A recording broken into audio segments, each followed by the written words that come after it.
Ooh, alright kiddos, buckle down because this is going to be a long vlog. Hello everybody, it's the Garbage here and I'm back again with another Steven Universe vlog. And today's episode is Bismuth and Woo Nelly. So, this is the big special episode that everybody's been waiting for. It's the special two-part, well not even two-part, just one part, but 20 minute epic about Bismuth, the forgotten gem, if you will. So, how it goes down is Steven is just hanging out with the gems, and when Lion starts acting up, he takes a t-shirt that Lion was chewing on and puts it in a place where Lion could never get it, being his mane. But while he's in the mane, he, trips over something or falls off a branch and unpops a bubble, inside of which is a gem, a bismuth gem. If you don't know what bismuth is,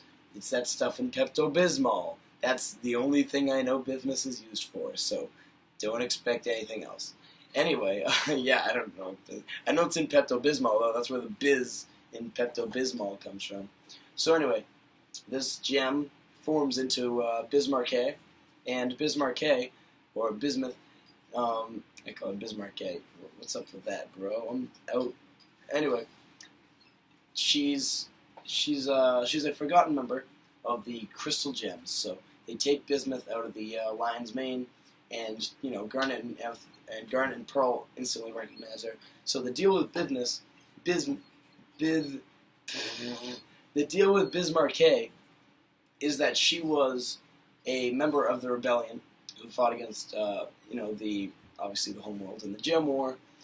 She's one of the original crystal gems, along with a few other ones that she names off, like Crazy, Lace, and Snowflake, somebody else, and other members of the past rebellion.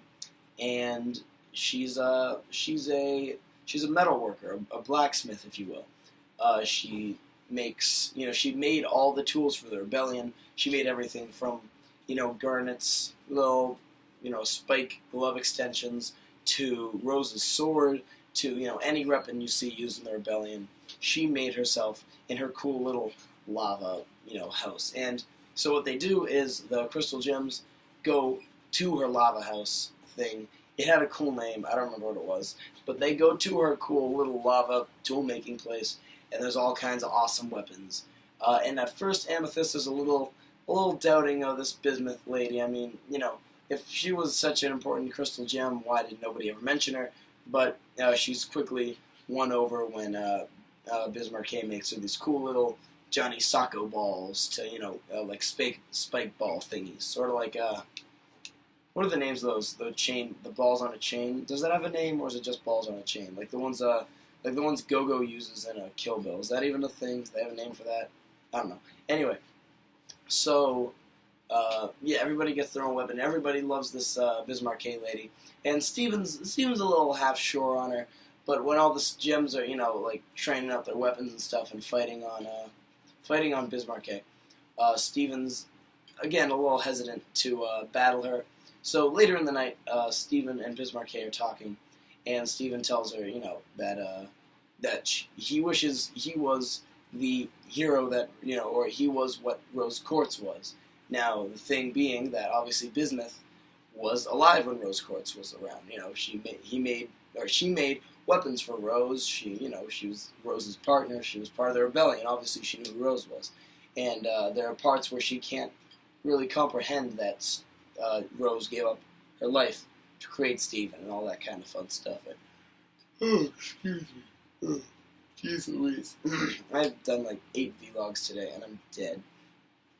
Anyway, so yeah, she kind of can't comprehend that Steven did this sort of thing, but or that Rose did this sort of thing, but it makes sense to her. She understands a little bit of it. So, anyway, yeah, they talk about that a little bit, and when Steven shows her that he still has Rose's sword, Bismarck says that there was a weapon that was even more powerful than the sword that she always wanted to give to Rose. So they go back to her lava house, and down below she has this special machine.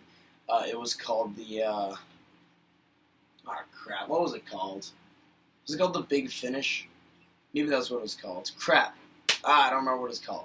But it's this machine, right? It's this drill you put on your arm, and what you do is you put it right on a gem, and you destroy it. The reason being that Rose's sword, the most powerful weapon that Bismarck ever made, could only cut through the organic matter of a gem. It couldn't just, shatter it right then and there.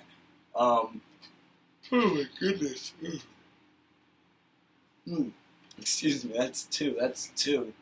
Anyway, the thing being that this thing, it can shatter gems. So she gives it to Steven in the hopes that, Steven and her can go fighting with it.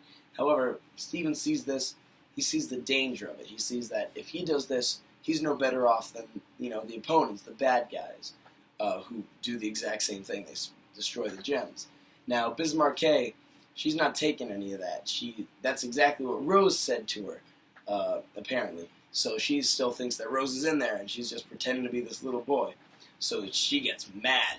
She be getting mad when Steven be getting rich, and she just starts beating up Steven. She turns evil, essentially. I wouldn't say evil. No, I'd say evil. Essentially, she turns evil. Steven and her have a big fight, which leads to her nearly killing, nearly busting Steven's button right there when Steven takes out the sword, stabs, and poofs her. But before she does poof, she says that since Steven, would have the courage not to destroy, not to shatter her, but rather, stab her, poof her, and tell the gems that that's what happened, not just say she died in battle, that makes Steven a better person than Rose was. Which is, whoa, that's big. Alright, that's pretty neat. So yeah, there's a lot of stuff to talk about this episode. Obviously, you probably want to hear what I think about Bismarck, and she's voiced by the same lady who does that Orange is the New Black show. I've never watched it, so I don't know why I even added in that trivial piece of information. But my mom watches it, and I bet she thinks it's cool, so nice. Alright. I really like the design of Bismarck, is what I really like about it. She's supposed to be a blacksmith, and one thing she can do is her hands, we only see her hands, maybe the rest of her body can, but her hands can shape-shift, slash, turn into, slash, it might be her gem power, that she can turn them into any tool she wants, any tool she desires, hammers, anvils, the whole 9 yards. And she does all kinds of cool things. She takes showers in hot lava. She's like, her design, like I just said, I love her design with the apron. Bismarck, or Bismuth, I guess, if I have to be technical about it. Bismuth, you might not know, but if you watch the episode, is an indented stone, a stone that spirals downwards. Sort of looks like the Guggenheim Museum, if that makes any sense to you. But it sort of looks like a Devo hat, like an upside-down Devo hat, right? Cool? You get that? Alright, cool, whatever. Yeah, and it's also rainbow. It's also rainbow-colored. So not only does she have an indented gem, which I don't think we've seen before, but she also has the rainbow dreadlocks, which I love those. Those are really cool. I love those rainbow dreadlocks. Yeah, I just really like the character. I really like the character, too. Am I disappointed that she got destroyed? No, obviously the intentions were there. Would I say, what a mistake it was to destroy her? No, obviously there was justification for her to be destroyed. But I will say that Amethyst points it out at the beginning of the episode that this person, Bismarck, no one ever told her about this Bismarck lady. No one ever said this was, an essential gem to the revolution. No one ever told Steven or Amethyst this sort of thing, because Amethyst has no idea who she is. She was born after the rebellion, obviously. So, if she was so important, why didn't anybody ever talk about her? And even though Amethyst is more easily persuaded into, oh, Bismarck is a cool kid, Steven's a little, more hesitant, and, he kind of he kind of trusts her about the time that they're talking, like, during bed and stuff. Oh, no, they do human rituals, I guess. To like get ready to fight, and that's sort of like the friend montage. However, the thing being, and like I've said this before, I think I said it on the what vlog was it? The one about the drop beat dad. All right. So here's the thing, and here's anything for any aspiring writers out there. All right. if you want to make one of these, one person is, might be bad or was bad and is now being redeemed, there's always the one character that still doubts it. It's usually the main character that still doubts it. He's like, alright, I don't think he's good yet. Good example, I don't know, off the top of my head, the Drop Beat Dad episode. If you've played the second Epic Mickey game, when the evil doctor tries to be good and everyone believes him except, the main character, and guess what? He's bad. His name's the evil doctor. That's the thing. Well, obviously that evil doctor one might not be might be a little more obvious. It's still, the point is, when you have a character who doesn't believe that this character has turned good, and the entire story of the episode is him or her doubting, being like, alright, but I don't think he's good. And then the twist of the episode is that they're actually bad, like they have bad intentions. It's not a surprise. No one's surprised by that.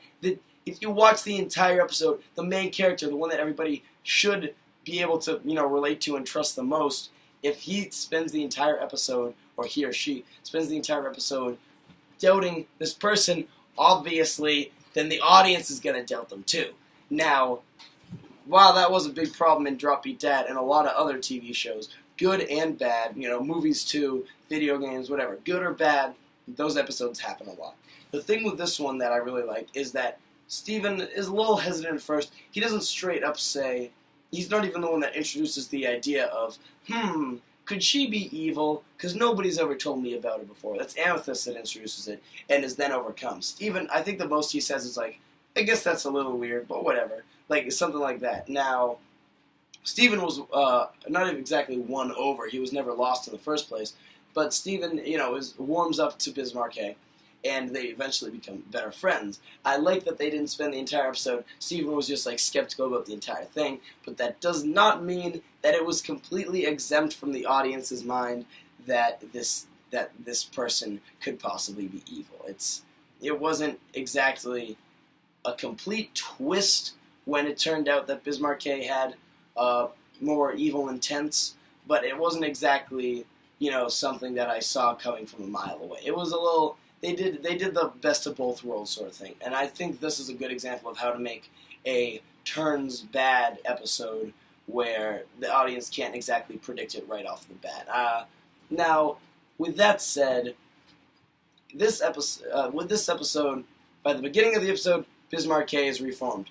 By the end, Bismarck is exploded. It's a 20-minute episode. It's the big special. I think this was maybe this was the 100th episode. I don't remember what it is. But anyway, so the big special is beginning, she's free, end, she's gone. Now, between that time, we learn a little bit about what Rose did in the rebellion, just a tiny bit, like a smidget. They don't talk about any battles or anything. They only talk about how, only talk about how she was against using the drill and how she proved to Bismarck. However, please don't hate me for saying this, but was this episode exactly necessary in terms of the plot? It was a great episode. There's a lot of standalone episodes that everybody will label as filler that, don't contribute anything to the story, but are still good episodes. However, with an episode that was built up as much as this, it doesn't really contribute anything to the plot except for the fact that Rose was against shattering gems, which we kind of already knew, and that there was another crystal gem who was, the blacksmith worker, which, that makes sense, alright. But the thing with, I didn't think it was exactly necessary in terms of the story. I mean, really think about what this contributes to the story, alright? Hold back your keyboards for a second. Write me a response of, what does this contribute to the story? What? Bismarck, she's there, she's gone. She's probably not coming back. We learn a little bit about Rose. We learn a little bit about how the weapons were made, but besides that, is that a game changer? Nothing in this episode was exactly a game changer. What I'd look at, the two other Steven Universe specials, I guess, if you want to call it, the two-part specials, the first being Ocean and Mirror Gem, that was pretty big. A new gem was introduced. She wasn't destroyed at the end. That was the one with Lapis. she flies away into space, but there are still consequences of what happened in the episode. Greg breaks his leg, that's going to go somewhere. The ocean comes back, that's going somewhere. And it's the first time we see a gem who is in one of the crystal gems, so obviously that might be a little bit of a bad comparison to use. But then I'd point to Jailbreak and, the return in Jailbreak, where, we learn the Gardens of Fusion, Malachite gets formed and dragged to the bottom of the ocean, Peridot escapes, all kinds of crap happens, all that. Those are the two other two-part episodes, even though this wasn't a two-part. I'd consider it a two-part because of its length. Those are the two of the two-part episodes we have, and think about how much that, shimmied up the plot. Obviously, the next episodes haven't came out yet at the time of this vlog, so I can't say if this Bismuth thing is going to ripple through the rest of the series. But as of the moment, there's nothing really that this episode contributed to the overall story arc of Steven Universe, if you know what I'm saying. Besides that, I really like the design of Bismarck's lava cabin sort of thing. There's this really cool thing that happens where they have training dummies that are in these little metal caskets, and what Bismarck does, she brings down the lava, and it creates like a cast of a sort of soldier, and that's what they use to train on, like that's what they use to use the drill on. That's a really interesting concept, and I just really like the overall thing of the volcano sort of way. But besides that, overall, really, really good episode. While it didn't contribute too much to the overall story, that by no means makes it a bad episode. I think it was great. I loved it. I enjoyed every second of it. So, yeah. What did you guys think? Please tell me, and I will see you guys later. And I'm done making vlogs for 2 weeks. Woo, alright. Now, before I leave, I'm going to make the announcement now. The next episode of Cartoons vs. Cancer will be on August 24th at 7 p.m. Eastern Standard Time with Maxwell Adams, the creator of The Grim Adventures of Billy and Mandy and Dead Meat. And he also did a whole bunch of work on the now on TV series Bunnicula. I think he was one of the executive producers, so that's pretty neat. If you'd like to join me and him live to talk about all kinds of crazy stuff and also to help raise money for a friend of mine with cancer, it is going to be soon. You'll know when it is. Check my Tumblr for it. And I hope to see you there. So thank you very much, and I will see you guys later. Bye-bye.